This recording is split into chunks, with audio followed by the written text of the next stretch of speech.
Hello everyone, I'm Sarah of Rich Textures Crochet and welcome. Today we're going to learn how to crochet this Elizabeth keychain. This is a fairly simple keychain wristlet to work. It's worked in only a few rows using a little bit of a worsted or cotton yarn. Today I am going to be working using one of these lobster lock clips. You can use either the larger ones. This is a 48 millimeter, which you can see here on this one here, or if you wish, you may use a smaller one. A 35 millimeter is what I'm recommending, and that's the one that you see me holding here. So you can see the patterns are the same. It's just using a larger or smaller lock. I mentioned I'm working with a 100% cotton yarn, so I'm using the Comfy Worsted Weight Cotton by KnitPicks and WeCrochet. This is a cotton and acrylic mix, as you can see here on the screen. 75% Pima cotton and 25% acrylic, and it's a number 4 weight. However, I do find it a little bit on the lighter side, so today instead of pairing it with a 5 millimeter crochet hook, I will be working with a 4 millimeter crochet hook. That's a G6, I believe, if you're looking for the conversion. You won't need much of the cotton or acrylic yarn for this project. 20-30 yards is going to be quite generous, and again, it's quite simple to work. You may wish to have a copy of the free written instructions on hand, and you can find them on my website at richtexturescrochet.com. You'll find that direct link down in the description of this video. So thank you so much for joining me. While you're here, I invite you to take a look around. Don't forget to subscribe. This channel is updated every single week with free crochet patterns and stitch tutorials. Let's grab our hooks and yarn and get started. Now for our pattern today, we're going to work it in rows. You're going to start by making a slip knot.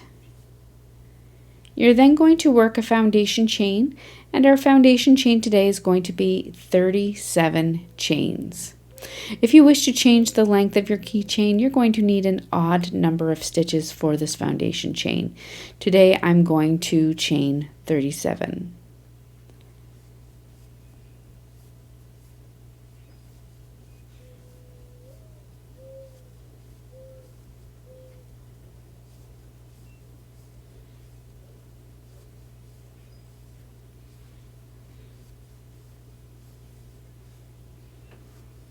And there's 30 and 37. Now as far as length, let me just see here, that's going to give me a finished size of about 1 inch by 4.5 inches in length. So you're looking at a circumference of about 8.5 to 9 inches around. It fits around my hand quite nicely. Once you have that foundation chain worked, you're going to work a single crochet into the second chain from your hook, and then single crochet into each stitch all the way across.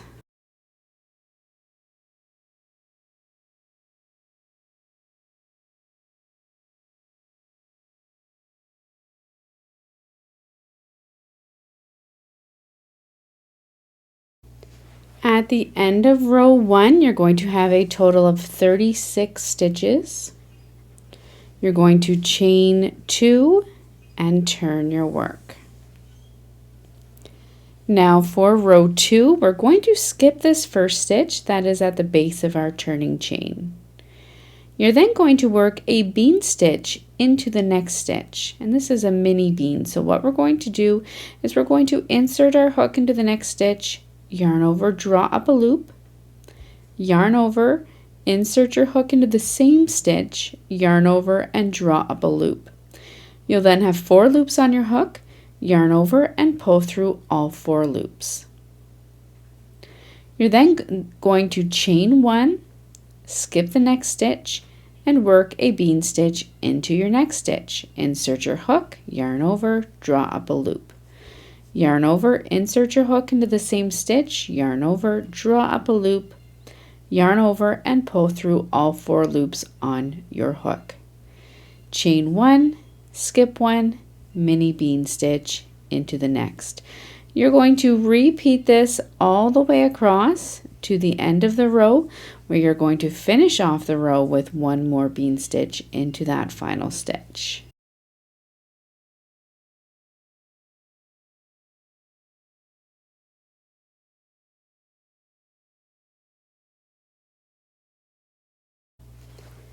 I'm just here at the end of my row 2, finishing off with 1 bean stitch into my final stitch. At the end of your row 2, you're going to chain 2 and turn your work. Now for row 3, you're going to skip the first stitch at the base of your turning chain and work 1 bean stitch into the next chain 1 space. Chain 1, skip the next bean stitch and work a bean stitch into the next chain 1 space. You're going to repeat this all the way across, skip the next stitch, bean stitch in the next chain 1 space, and continue all the way across. You're going to work your final bean stitch into the chain 2 space, and I'll show you once I come all the way across.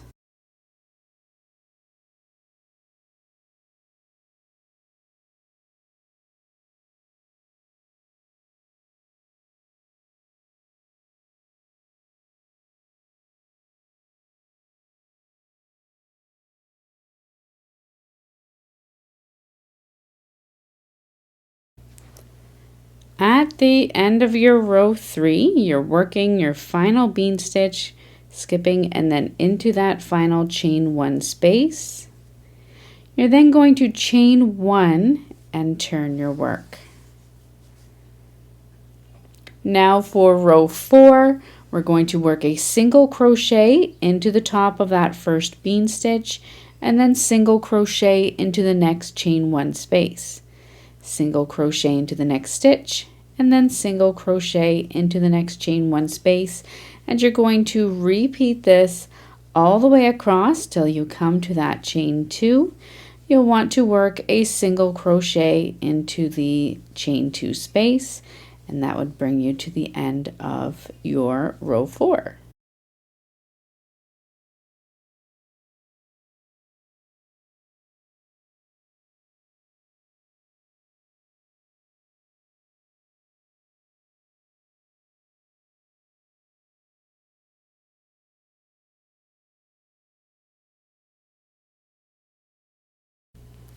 At the end of row 4, you're working your final single crochet into the chain 2 space, chain 1, and do not fasten off. We're going to go right ahead and easily attach our clip.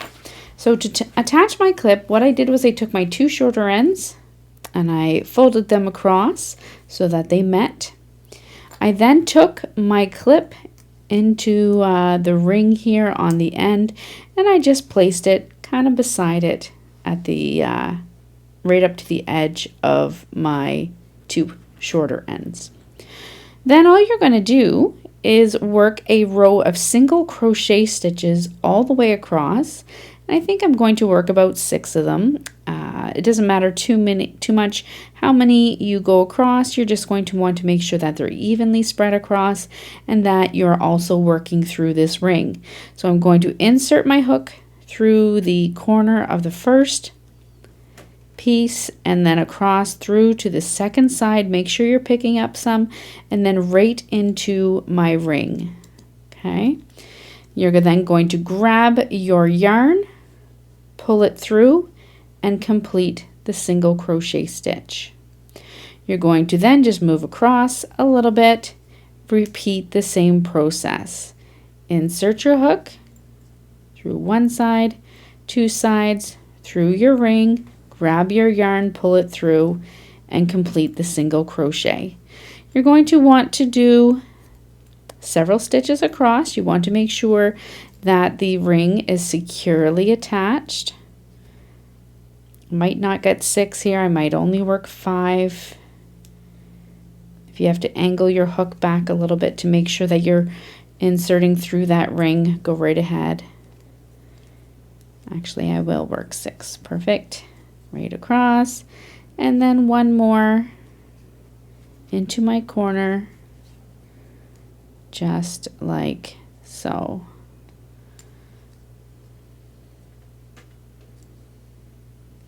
I dropped my loop. There we go. Once you've come all the way across, this is what it looks like on the other side and on your front side. You can then go ahead and fasten off.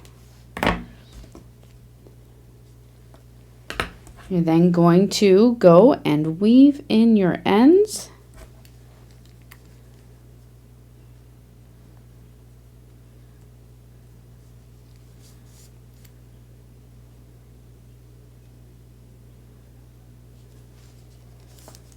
Trim off any tails that you may have. You might have one other end there as well. Bring your hook around, and then that's it. That's all there is to working this very easy Elizabeth keychain. So thank you so much for joining me. While you're here, once again, I invite you to take a look around. Don't forget to subscribe, and I look forward to seeing you again next time. Until then, happy crocheting. Bye.